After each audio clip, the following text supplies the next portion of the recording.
হুট করে আসা একটা বুকিং, তারপর যা হলো সেটা তো ভাবনার বাইরে। চলো তাহলে শুরু থেকে শুরু করি। দিনটা ছিল 27শে মার্চ।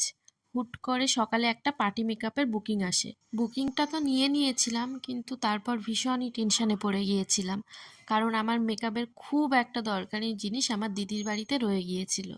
একদমই দেরি না করে সকাল সকাল বেরিয়ে পড়লাম। সোজা দিদির বাড়িতে গিয়ে জিনিসটা নিয়ে তারপর ওখান থেকে ছুটলাম ক্লায়েন্টের কাছে।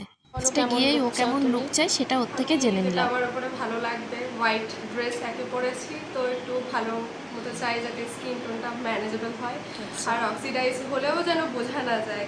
আমি যেহেতু বেশিরভাগ সময়টাই একাই কাজ করি, তাই সব মুহূর্ত আর ক্যামেরায় বন্দি করা হয় না। তাও যতটা সম্ভব ক্যামেরায় বন্দি করার চেষ্টা করি আর তোমাদের সঙ্গে শেয়ার করি।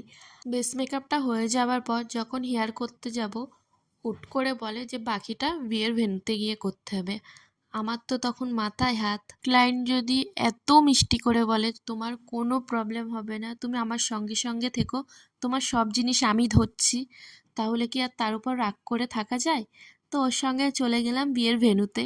তো ওখানে গিয়ে আমি আর কোনো ভিডিও ক্লিপ কিছুই নেইনি, সোজা ওকে রেডি করিয়েছি, আর এটা হলো ওর ফাইনাল লুক। চলো ওর মুখ থেকে রিভিউটা শুনে নাও। অসাধারণ হয়েছে, যেমনটা চেয়েছিলাম ঠিক তেমন। আচ্ছা, স্যাটিসফাই তো? স্যাটিসফাই তো? ভেবে তো খুবই ভয় লাগছিল, গরম প্যান্ট। ওর তো লুকটা খুবই ভালো লেগেছে। তোমাদের কেমন লাগলো অবশ্যই একবার কমেন্টে জানিও। আর কেউ যদি এরকম সুন্দর সুন্দর সাজ পেতে চাও, তাহলে স্ক্রিনে দেওয়া নাম্বারে আমার সঙ্গে কন্ট্যাক্ট করতে পারো। চলো ওখান থেকে কাজ কমপ্লিট করে এবার বাড়ি ফেরার পালা। তাহলে আজকে আসি, দেখা হচ্ছে নেক্সট কোনো ভিডিওতে। টাটা।